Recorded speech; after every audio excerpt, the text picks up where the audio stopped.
ఆంధ్రప్రదేశ్లో ఉపాధ్యాయ ఉద్యోగాల కోసం ఎదురుచూస్తున్న ప్రతి నిరుద్యోగికి ఇది కీలక సమాచారం.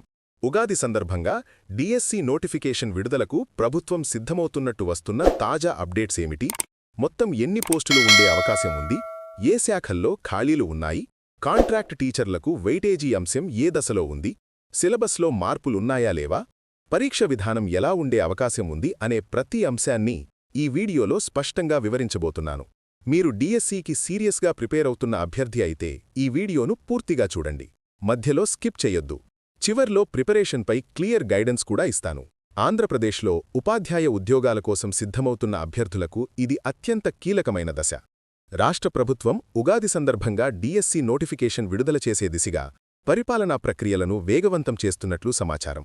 మార్చి 19న అధికారిక ప్రకటన వెలువడే అవకాశం ఉందని విద్యాశాఖ వర్గాలు సూచిస్తున్నాయి. ఈ నోటిఫికేషన్ ద్వారా సుమారు 3600 ఉపాధ్యాయ పోస్టులను భర్తీ చేయాలని ప్రాథమిక అంచనా.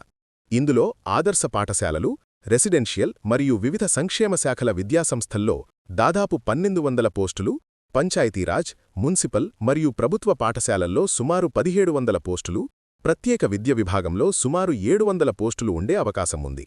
జిల్లావారీ ఖాళీల లెక్కలు సేకరించబడినట్లు తెలుస్తోంది. గ్రామీణ మరియు దూర ప్రాంతాల్లో ఉపాధ్యాయుల కొరత అధికంగా ఉన్నందున అక్కడి పోస్టులకు ప్రాధాన్యత ఉండే అవకాశం ఉంది. గత ఏడాది నిర్వహించిన డిఎస్సి ద్వారా 15,941 పోస్టులు భర్తీ చేయబడ్డాయి. అయితే కొన్ని రిజర్వేషన్ కేటగిరీల్లో అర్హులైన అభ్యర్థులు అందుబాటులో లేక కొంతమంది పోస్టులు ఖాళీగా మిగిలాయి. ఈసారి అటువంటి సమస్యలు తలెత్తకుండా ముందస్తు ప్రణాళికతో నోటిఫికేషన్ రూపొందిస్తున్నట్లు తెలుస్తోంది. కాంట్రాక్టు విధానంలో 10 ఏళ్లకు పైగా సేవలందించిన మరియు టెట్ అర్హత కలిగిన ఉపాధ్యాయులకు వెయిటేజీ ఇవ్వాలని ప్రభుత్వం ఆలోచిస్తోంది. సుప్రీంకోర్టు మార్గదర్శకాల ప్రకారం కనీస టైమ్ స్కేల్ అమలు వంటి అంశాలపై కూడా చర్చ జరుగుతున్నట్లు సమాచారం. ఇది కాంట్రాక్ట్ ఉపాధ్యాయులకు కీలక అంశం కావచ్చు. సిలబస్ విషయానికి వస్తే గత సంవత్సరం అమలైన ప్యాటర్న్నే కొనసాగించనున్నట్లు అధికారులు స్పష్టం చేశారు. అంటే కొత్త సబ్జెక్టులు లేదా అదనపు పరీక్షలు ఉండే అవకాశం తక్కువ. మొదట కంప్యూటర్ నైపుణ్యం మరియు ఇంగ్లీష్ ప్రావీణ్యంపై ప్రత్యేక పరీక్షలు నిర్వహించే ప్రతిపాదన ఉన్నప్పటికీ సమయాభావం కారణంగా ఆ నిర్ణయాన్ని వాయిదా వేసినట్లు తెలుస్తోంది. పరీక్ష విధానం ఆబ్జెక్టివ్ మల్టిపుల్ చాయిస్ ప్రశ్నల రూపంలో ఉండే అవకాశం ఉంది. టెట్ ఆధారిత pedagogy, subject content, general knowledge, current affairs అంశాలకు ప్రాధాన్యత ఉండే అవకాశం ఉంది. మార్కుల వెయిటేజీ, ఎంపిక విధానం, మెరిట్ లిస్ట్ తయారీ వంటి అంశాలు అధికారిక నోటిఫికేషన్లో స్పష్టంగా వెల్లడించబడతాయి. అభ్యర్థులు ఇప్పటినుంచే ఖచ్చితమైన ప్రిపరేషన్ ప్లాన్ రూపొందించుకోవాలి. మొదట పూర్తి సిలబస్ను విభజించి రోజువారీ టార్గెట్లు నిర్ణయించుకోవాలి. ప్రతి వారం ఒకసారి పూర్తి సిలబస్ ఆధారంగా మాక్ టెస్ట్ రాయాలి. టైం మేనేజ్మెంట్ సాధన తప్పనిసరి. తప్పులు ఎక్కువగా వచ్చే టాపిక్స్ను గుర్తించి ప్రత్యేకంగా ప్రాక్టీస్ చేయాలి. గత సంవత్సరాల ప్రశ్నపత్రాలు తప్పనిసరిగా విశ్లేషించాలి. ప్రత్యేక విద్య పోస్టులకు అప్లై చేయాలనుకునేవారు తమ అర్హత సర్టిఫికెట్లు సరిచూసుకోవాలి. టెట్ సర్టిఫికెట్, విద్యార్హత పత్రాలు, కేటగిరీ రిజర్వేషన్ పత్రాలు ముందుగానే సిద్ధంగా ఉంచుకోవాలి. నోటిఫికేషన్ విడుదలైన తర్వాత వయస్సు పరిమితి, రిజర్వేషన్ శాతం, అప్లికేషన్ ఫీజు, ఆన్లైన్ దరఖాస్తు తేదీలు, హాల్ టికెట్ విడుదల తేదీ, పరీక్ష తేదీ, ఫలితాల ప్రకటన వంటి పూర్తి వివరాలు అందుబాటులోకి వస్తాయి. అభ్యర్థులు అధికారిక ప్రకటనలను మాత్రమే నమ్మాలి.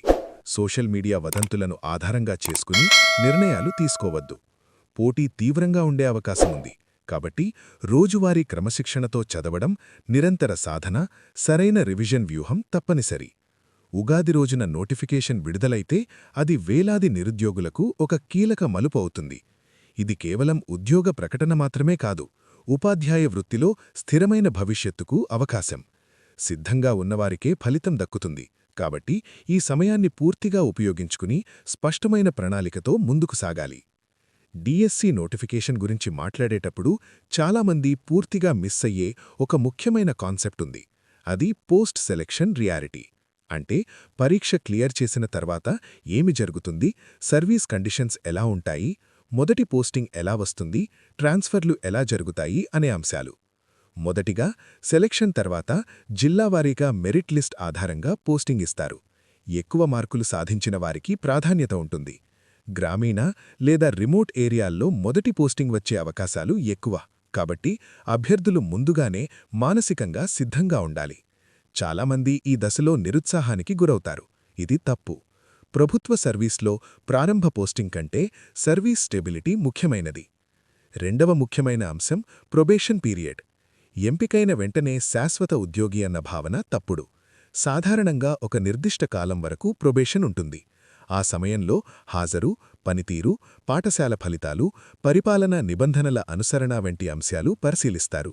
కాబట్టి పరీక్ష పాస్ కావడం మాత్రమే లక్ష్యం కాకుండా ఉపాధ్యాయ వృత్తి పట్ల స్పష్టమైన అవగాహన ఉండాలి. మూడవది కెరియర్ ప్రోగ్రెషన్. ఒకసారి ఎస్జీటీ లేదా స్కూల్ అసిస్టెంట్గా చేరిన తర్వాత అక్కడే ఆగిపోవాల్సిన అవసరం లేదు. డిపార్ట్మెంటల్ పరీక్షలు, ప్రమోషన్ ఛానళ్లు, హెడ్మాస్టర్ పోస్టులు, తదితర అవకాశాలు ఉంటాయి. చాలామంది ఈ దీర్ఘకాల దృష్టిని పెట్టరు, కానీ ప్రభుత్వ సర్వీస్లో దీర్ఘకాల ప్రయోజనాలు పెద్దవి. నాలుగవది డాక్యుమెంట్ వెరిఫికేషన్ రిస్క్. చాలామంది పరీక్ష రాసే దశలో మాత్రమే ఫోకస్ పెడతారు, కానీ సెలక్షన్ తర్వాత సర్టిఫికెట్లలో చిన్న పొరపాటు ఉన్న సమస్య వస్తుంది. కేటగిరీ సర్టిఫికెట్, టెట్ సర్టిఫికెట్, విద్యార్హత తేదీలు, పేరు spelling all must match exactly. చిన్న అసమానత కూడా ఎంపికను ప్రమాదంలో పడేస్తుంది. ఇది చాలా కీలకం. ఐదవది ఫినాన్షియల్ ప్లానింగ్. జాయినింగ్ తర్వాత మొదటి కొన్ని నెలలు పూర్తి జీతం ఆలస్యం కావచ్చు. ప్రాసెసింగ్ టైం ఉంటుంది. కాబట్టి అభ్యర్థులు ముందుగానే ఆర్థికంగా సిద్ధంగా ఉండాలి. ఇది వాస్తవం. చివరిగా ఒక ముఖ్యమైన పాయింట్. డిఎస్సి అనేది కేవలం ఒక పరీక్ష కాదు, ఇది ఒక దీర్ఘకాల కెరియర్ నిర్ణయం. పరీక్షకు సిద్ధమవుతూనే ఉపాధ్యాయ వృత్తి బాధ్యతలు, పాఠశాల వాతావరణం, విద్యార్థుల మానసిక స్థితి, కమ్యూనికేషన్ నైపుణ్యాలు ఆల్ దీస్ మ్యాటర్. కేవలం మార్కులు సాధించడం సరిపోదు, క్లాస్ రూమ్ను నిర్వహించే సామర్థ్యం కూడా ఈక్వలీ ఇంపార్టెంట్. మొత్తంగా చూస్తే ఈ డిఎస్సి నోటిఫికేషన్ నిరుద్యోగులకు ఒక ముఖ్యమైన అవకాశం. అధికారిక ప్రకటన వచ్చే వరకు ఓపికగా ఉండాలి, కానీ ప్రిపరేషన్ మాత్రం ఆపకూడదు. సిలబస్ క్లియర్గా తెలుసుకుని మాక్ టెస్ట్లు రాస్తూ టైం మేనేజ్మెంట్పై పనిచేస్తే మంచి ర్యాంక్ సాధించడం సాధ్యం. గుర్తుంచుకోండి, నోటిఫికేషన్ వచ్చిన తర్వాత చదవడం మొదలుపెడితే ఆలస్యమవుతుంది. సిద్ధంగా ఉన్నవారే సెలెక్ట్ అవుతారు. ఈ వీడియో ఉపయోగపడితే లైక్ చేయండి. ఇలాంటి స్పష్టమైన జాబ్ అప్డేట్స్ కోసం ఛానల్ను సబ్స్క్రైబ్ చేయండి. నోటిఫికేషన్ బెల్ ఆన్ చేసుకోండి. మీరు ఏ పోస్టుకు ప్రిపేర్ అవుతున్నారు? ఎస్జీటీ, స్కూల్ అసిస్టెంట్ లేక స్పెషల్ ఎడ్యుకేషన్? కామెంట్లో మీ అభిప్రాయం తెలియచేయండి. ధన్యవాదాలు.